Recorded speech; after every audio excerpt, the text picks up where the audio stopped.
Hello, everybody. Welcome to Inside Geocaching HQ, the podcast from Geocaching HQ in Seattle. I am Chris Ronan, username RockChalk, one of the lackeys here at HQ, and we thank you for listening to our podcast. On this episode, two guests. We will hear from Bryan Roth, HQ's president and co-founder, about a number of things, including Year of the Hide and the Geocaching 20th anniversary celebration. But first, Cindy Potter, HQ's Director of Community. As you may know, Virtual Rewards 3.0 launched recently. If you are eligible for one of these new virtual rewards, you have until February 26th to apply. So here is Cindy and me talking virtual rewards and other fun stuff.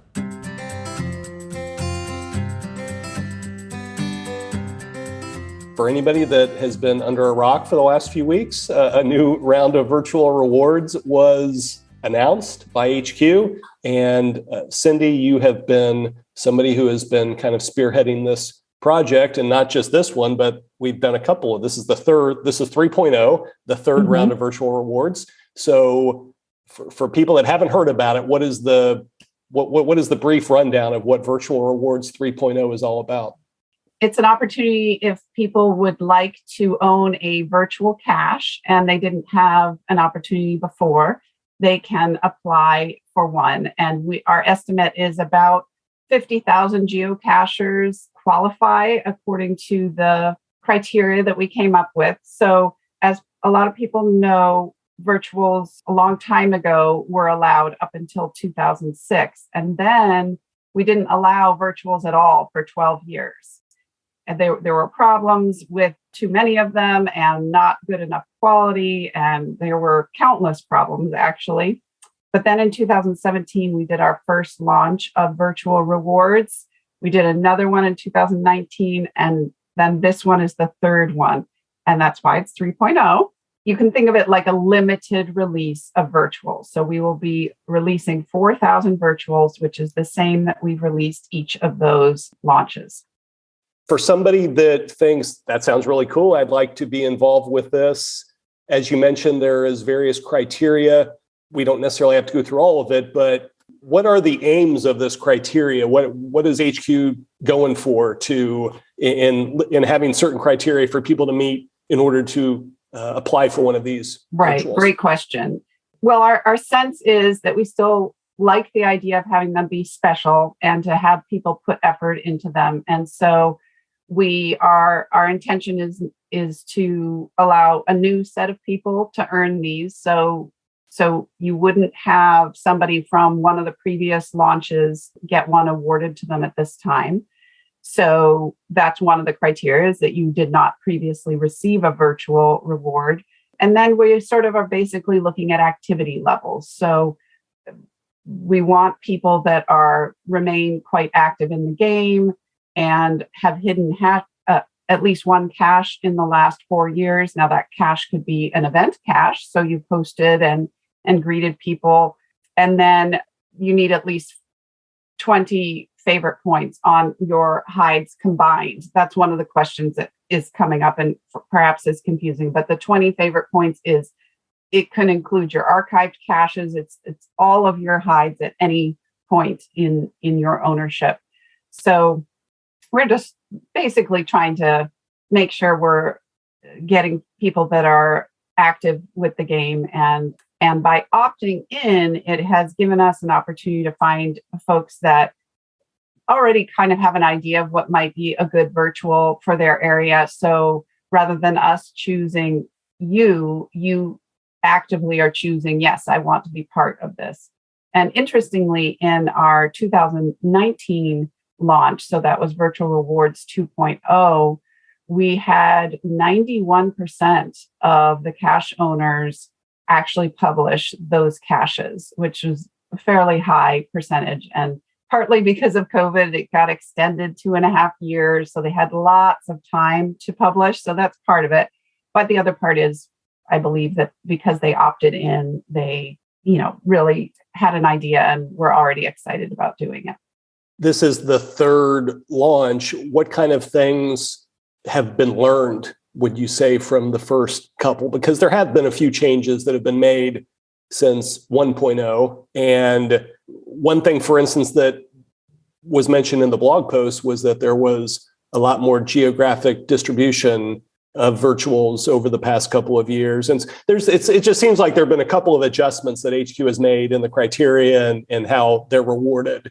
And from 2.0 to 3.0, we did not change significantly. We made the criteria a little bit easier because we are really trying to reach to countries that are still growing with the game, and we didn't want it to be too restrictive. So in a country like Germany, you could say, well, 20 favorite points, I could get that by the weekend.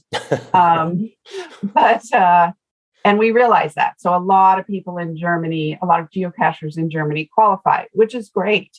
Now, it means your likelihood to get a virtual goes way down in those countries, but in other countries, your likelihood would be quite high. And there might not be as many premium members. So that's why not very many favorite points are being awarded. So we tried to expand that.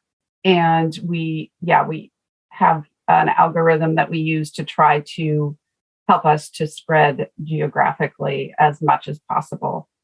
Trying to think of there are very minor changes in the guidelines. We also added an additional line in the tips that's something along the lines of, please try to keep your experience to 1 day or less, which seems like it's a no-brainer, right? But sometimes people create virtuals that just involve a lot of driving and can be quite frustrating for the community. And so that isn't a hard, fast rule. It's a tip that we believe that's what's wanted from the community. So hopefully that helps to answer your question a little bit. Yeah, well, one of my favorite points of the blog post was there were a number of statistics in there and a couple of graphs and talking about how the geographical distribution of virtuals has changed as the result of virtual rewards. So before, when you just look at the old virtuals, the ones that were published back in the day, I don't have the number right in front of me. You might remember it, but I think it was something like 80-something% of them were in the United States. 81%, right. And now it has changed pretty remarkably over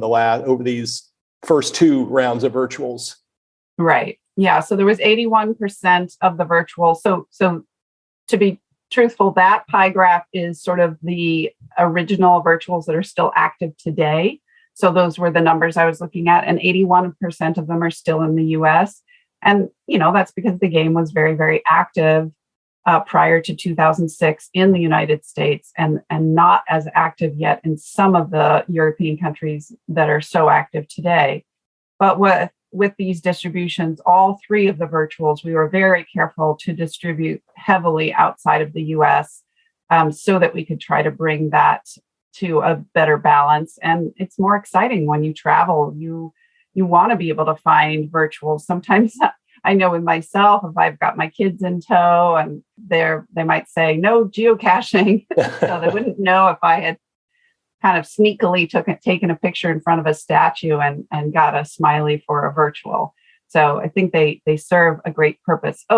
Another tip, though, I do want to pass along is that I do encourage people in this round to be thinking of their virtuals in a more adventuresome way, meaning, think about some of your favorite hikes or places that people can't just drive up to. And I know it's hard because we only get one.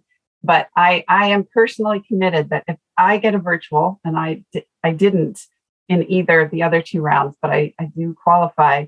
If I get one, I am going to have mine be somewhere where you have to hike a distance, and it's not a place you can just drive up to. So an advantage for me, I think, will be that I won't have as many logs to have to police, and that I know that it will bring enjoyment to people that enjoy the outdoors and like to have that accomplishment that you get by knowing there's going to be a smiley at the end. When you were talking about for yourself, just going out geocaching with your kids and virtuals and all that stuff, it did make me think for myself. I went on a trip this past weekend, and it used to be that if I went traveling someplace, virtuals were almost a must. I mean, just because there were so few of them out there. Mm-hmm. And the problem with that way of thinking is that I would end up doing a lot of virtuals that honestly, some of those original ones, some of them were good, but honestly, some of them weren't all that great, but they were rare. And so I felt like I couldn't miss them. And now, because there are a few more out there with these 2 rounds that we've done so far, and now the 3rd round about to happen, I'm not like on this trip that I took, there were some that a couple of those older ones that I didn't feel that it was as necessary for me to have to go after those, because they're not feeling as rare, I guess, to me, which I see as a good thing. I know some people will see that as oh no, they should still be rare. But I personally think it's really positive that because there have been a couple of limited releases, that there have been some really high quality ones go out there. And I think you've looked at the statistics and can verify that from the first 2 rounds of virtual rewards, a lot of favor points, you look at log length, you look at various ways to try to quantify what the quality is on these things. And it seems like it's been really positive. And I just know that's an anecdotal story for me to say that I think that's one of the positive things for me, is that I'm a little more selective about which virtuals I go after. And it tends to be based more on trying to see how quality they are. Yeah, that makes sense. We did look at the stats fairly recently just of the virtual reward launches, and they have an average of 25% favorite points. And if you look at favorite points total, it's about 50, more than 50, 56, I think, favorite points. But the percentage is, of course, more helpful. And 25% favorite points is pretty good for an average. Right. So I agree. It's nice, I think, when you don't have to feel that you have to clean all the virtuals out, that you can be more selective. We also have today more virtual reward virtuals that are active than original. Oh, wow. So there's only 4,000 some original virtuals, 4,300, something like that. And there are 10,600 virtuals total that are active right now. So you do the math in your head, and you don't have to have very high math to know that it's going to be more new virtuals than old virtuals. But the funny thing is that, 2017 was 5 years ago. So to anybody joining the game today, like, those seem kind of old too. And it won't be too long until they're filling somebody's Jasmer grid. Right. Well, and I mentioned the rarity of them too. And as you were talking about numbers, it just made me think, for people that might be saying, oh, they should stay rare, it still is only, I think we said 0.3% of caches in the world are virtual caches. So in the grand scheme of things, they're still very rare and very special. Right. If all the new virtuals that we're launching on March 1st, so we will, based on everybody that applies, we will choose 4,000 people and give them virtual rewards. Even if all of them published these 4,000 virtuals, we would still have 0.4% of all geocaches are virtual caches. So yes, I know there's an argument, and that people feel very strongly in our geocaching community, and we love their passion and their opinions, but we really like making sure we have some new content out there. We mentioned in the blog post that this is part of the Year of the Hide, as HQ announced earlier this year. And we haven't talked on the podcast yet about Year of the Hide. What does Year of the Hide mean to you? Why do you feel that this is an important initiative? There's going to be a lot more coming out about it over the next several months, a lot of projects and what have you. Not going to spoil any of that, but just in general, what is your take on the whole initiative? Of course, this game is all about hidden geocaches, right? So Year of the Hide is a kind of a no-brainer, but we're focusing on it more this year. And I think it comes back to refreshing the game board. So not having refresh be a bad word that we can't use, but thinking that we want to make sure the game always remains vibrant. And for people that are super engaged and have found all the caches in their area, I often hear them say, like, I have to travel 50 miles until I can find a new virtual or a new whatever it is, or a new thing of a DT combination. And so it just seems like it's worth all of us looking at our cache hides and thinking about, is that something that's kind of lived out its purpose? Have most people found it? Is it time to consider either that I archive mine and place something new and make sure it has a different theme, a different container, different location, but still highlighting something? Maybe the history that was on that cache page is outdated. I see that all the time where you read on a cache page, it's like, gosh, seems to have been written before the internet started or something, because it's mentioning like things that are outdated. And so I think some of us, we get excited about new stuff, but we don't look back at our old stuff and make sure it's still relevant. Something that I thought of recently that is maybe a little more controversial, but I'd like to throw it out there, is have people think about more than just micros. HQ doesn't take a stand necessarily on anti-micro, but I do hear people in the community griping about it. And sometimes we get pretty long emails with people saying, what is happening that everything being hidden is a micro?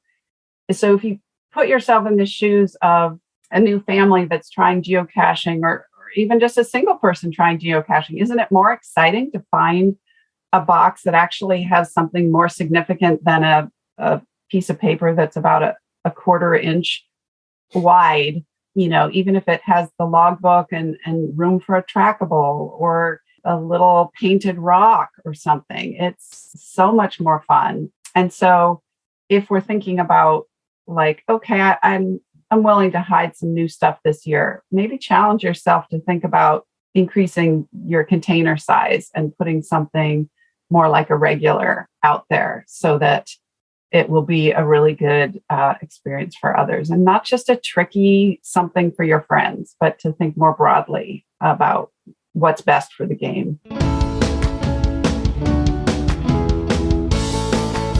That was Cindy Potter, HQ's Director of Community. Next up, Bryan Roth, HQ's President and co-founder. I caught up with him about how things are going at HQ and the Geocaching 20th Anniversary Celebration, and more. Here we go. All right. Well, Bryan, let's start with how things are at Geocaching HQ right now. We are just almost 2 years into the pandemic, and we've checked in a couple times here on our podcast about how HQ is handling everything. And that's a question that I hear often when I'm out in the community. So what would you say to people about how life is with HQ these days? Well, as always, it's been interesting. I would say we are about 3 weeks shy of 2 years of working remotely, or at least since the March 5th, 2020 was the first day that everybody stayed home. And, quite honestly, as you know, things have never really gone back to normal. At this point, I would say late last year, prior to Omicron, it felt like things were really moving in the right direction. And we started to see a few more HQ lackeys returning to HQ voluntarily, of course. We're not forcing anybody to come back to work while there's still a global pandemic. That doesn't seem fair. And honestly, we're not going to be forcing anybody to come back to work again in the same way that was expected prior to COVID. Things have changed. Expectations have changed.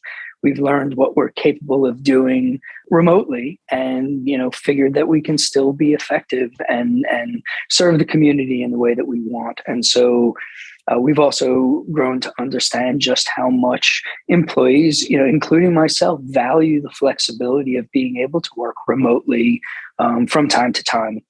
So at this point, things are improving. Omicron sort of set us back a little bit, and I think things got a little bit quieter in the office. We have 91 full-time employees as of today, and I would say the most that I've seen in the office over the last 2 years has been maybe 30, and that's, I don't know, 1 or 2 days have been really those big days. Other than that, on a day like this, I haven't fully walked around because we had a board meeting. So I got to talk to Jeremy and Elias today. Today, I think there's probably less than 10 lackeys at HQ. I could tell you, for me, I choose to come here every day. I really enjoy the walk from home. It's good exercise, and I find that it's always been a great environment to work. And I just love being here. And so Mondays are a little quieter. Mondays and Fridays are kind of the quieter days where I think people choose to work from home. Tuesdays and Wednesdays can get a little bit, I can't even say crowded, because there's no such thing as a crowd at HQ at the moment. It's much more, we'll get 15 people, 20 people, and it's really nice. I mean, after being here a year ago, when there were days I was the only person in the office, and it was kind of lonely and quiet. And for those people who have visited HQ, there's a special energy here, and to not have that for such a long time was hard.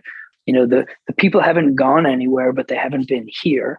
And so as we get some of those days where more and more people are returning, it's exciting. You can feel it kind of in the air. And I was just talking to Jennifer Arterburn, our COO, the other day, because we looked out and two lackeys had bumped into each other in the hallway, and they were hugging each other. And I was like, how cool is it? Like, we work in a place like people miss each other, like they really care, and they're hugging each other. And I feel the same way about everybody, but it's just nice to be back. What else? Visitor center is still closed. We're not allowed to have guests in the office. We're still wearing masks. There's still a vaccination requirement. We're trying to keep the HQ employees safe. We are trying to keep the broader community safe. As of right now, we are allowing domestic travel. International travel is still off the table. We're hoping that changes, and I know that there should be some adjustments, at least in Washington State, in terms of the outdoor mask mandate, and maybe an expected announcement about the indoor mask mandate. And I think I speak for everybody when I say we would love for all of this to be done and get back to some semblance of normalcy as soon as possible. But I can't tell you when that is, because I really don't know. One other thing that I would say is that we miss everybody. When I talk to all the lackeys, everybody is so excited to get back out and travel and go to megas and go to gigas. And I know we had a bunch of lackeys go to the Yuma mega 2 weeks ago, and they came back with some great stories and just so much excitement about getting to be back with the community. I haven't done much travel at all. I know most of the company hasn't done much travel. And so we're looking forward to things opening up again so that we can get back out and see our friends all over the world and get to reconnect with people that now we haven't seen in a long time. So I think that there's still some caution here, but there's a lot of hope and a lot of kind of anticipation for kind of getting back to geocaching in the way that we knew it in the past. And hopefully we're not too far from that. We are speaking on the day when we announced that merchandise pre-sales are available for the 20th anniversary celebration that is scheduled for August 20th at the Seattle Center. We hope, we're crossing our fingers and all of that stuff. We're still looking at the calendar, 6 months away, almost 6 months and 4 days. So it feels like a lifetime away. And yet I guess we're all hopeful, right? And we'll continue to monitor the guidance from health authorities and all that stuff and see where things go. Absolutely. And, nobody's got the crystal ball that's going to tell us what 6 months and 4 days is going to look like. And so we want to be optimistic. And, you and I have talked about this in the past. It's like, we really want to have this celebration event, but we only want to have the celebration event if people can attend, and that's not just people from the United States, as much as we want them to attend. If our international, geocachers can't attend the event, then it's really not the event that we're looking to put on. And I know, we have not yet made a decision. We are looking at the factors, and I think, we want to give as much notice to the community as possible. So I would say likely within the next few weeks, we're going to have to make a call, go, no go, and make an announcement. And I certainly, like you, we hope that we can make it happen, and we hope that everybody can come and we can have one big summer celebration of geocaching in Seattle, celebrate the 22nd year. It's funny, we have one of the decorations for the 2020 event was a big inflatable 2-0. And we said, oh no, what are we going to do? It's not the 20th year again. And we said, well, we've got to buy an inflatable 22 anyway. And so now we have 2022. So we're spelling it out with four digits instead of 2 digits. So little pragmatic adjustment, but hopefully we get to do that, because if we have to cancel it this year, it's very unlikely that we would do it next year. We would probably just push it off until 2025 and make it a 25th anniversary celebration. At this point in time, I really don't know. I wish I had more information. I wish it was clear what was going to happen with COVID, but like it's been for the last 2 years, it just has not been clear. And it's not a problem that just Groundspeak and Geocaching HQ has to figure out. This is society at large on a global scale. And so here we're thinking about what do we do for a party? And, that's a pretty small problem to have compared to some of the challenges that are experienced by other players and communities around the world. So, we don't take it for granted, and we're going to do our best as always. One thing I wanted to touch base with you about was this being the year of the hide, as HQ has announced earlier in the year, and throughout this year we'll have various projects and fun surprises for the community related to Year of the Hide. One of the topics of the Year of the Hide that we'll be touching on during the course of the next several months is the idea of refreshing the game board. And it's something that we talked about in the blog post when we announced Year of the Hide, and something that I know you've spoken about publicly. And so I just wanted to get your thoughts on this. Well, the notion of Year of the Hide, first of all, why is that important, do you think, to HQ? It seems hides are integral to geocaching, but something that we haven't really called out in this way. And so it seems exciting to be able to put this level of attention on cache hiders and what they bring to the game. And again, what an important part of the game hides are. Absolutely. I mean, geocaching is effectively a global game of hide and seek. And as we know, if there's not a lot of hiding taking place, there's not a lot of seeking taking place. So they're kind of codependent. And then I think, it's been 22 years of this game, and I think there's 3.3 million active caches worldwide right now, and that's a lot. And there are really active players who have cleared out the game board in their neighborhood or in their city or in their town.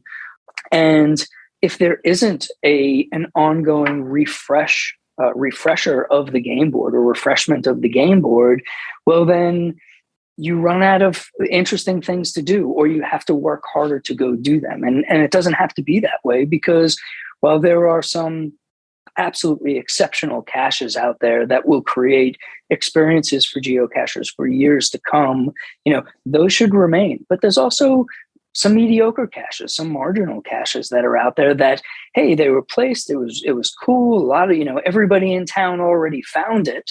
And so the question is, should it just stay there in hopes that, somebody's going to find it every 6 months or every 3 months, or maybe archive the cache if it's not one of those truly special caches? If everybody's found it already, or if most people have found it, if you archive that cache and that cache gets replaced with something new, maybe something more creative, or even at the same level of creativity, all of a sudden everybody in town's got something new to find.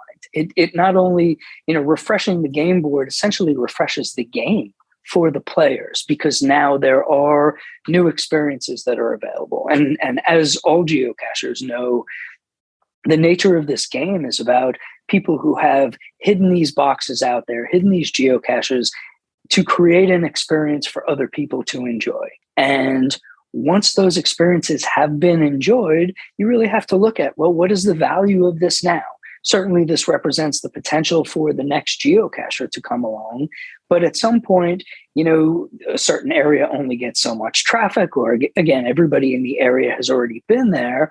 And then, it's sort of diminishing returns. The value of that cash to the community isn't as significant as it was on day one. A brand new cache, you've got the first to find, you've got the second to find, you've got, oh, wow, I haven't found that one yet. Tell me about it. Let's go out together. There's all these potential experiences that can be had.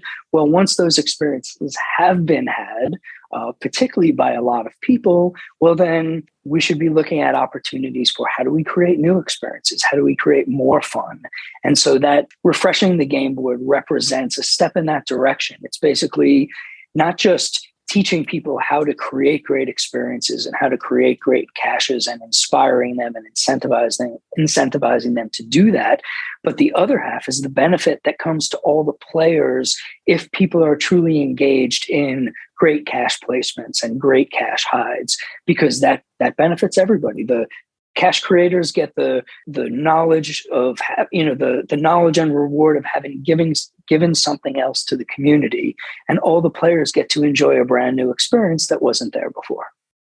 And this is a thought process. That is being suggested. It's not HQ saying, if your cache has been out for X number of years and it doesn't have X number of favor points, you need to get rid of it. This is HQ through the year of the hide suggesting, that's the key word, I think, to think about it, like you were saying, to just think through, hey, how often does my cache get visited, and how much do people seem to enjoy it? And if they love it, and if it's still a cool cache, great.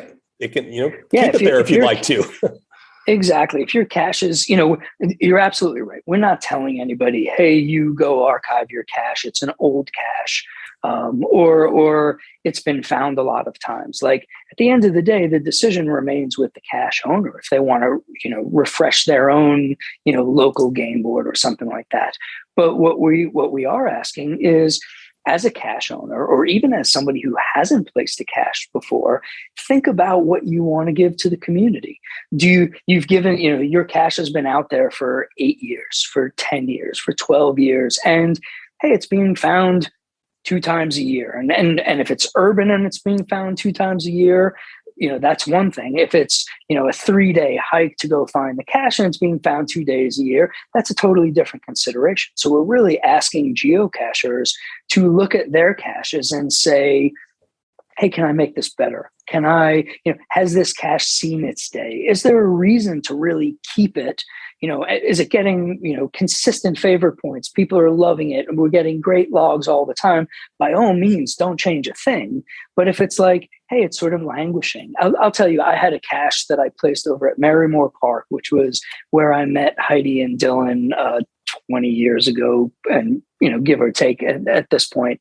And the cache was there for a few years, and I had gone a couple times and done maintenance. And then at one point I said, something? It's an average cache. It was there. I placed it. It's been out. I think it was out for 6 or 8 years.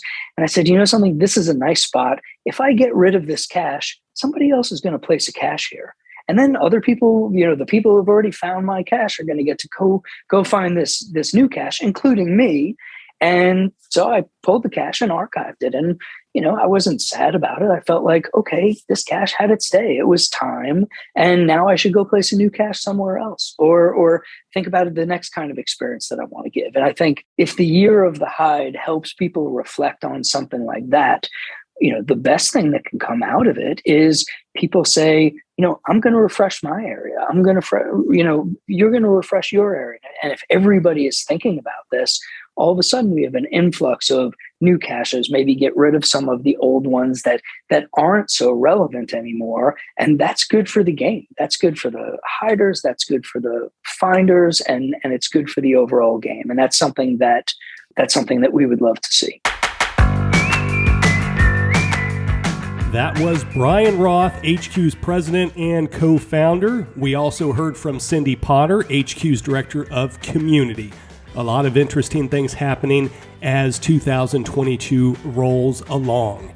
If there is something you would like us to cover on the podcast, send an email to podcast@geocaching.com. That is podcast@geocaching.com. We really do appreciate your feedback. Until next time, from me and Brian and Cindy and all the lackeys at Geocaching HQ, happy caching.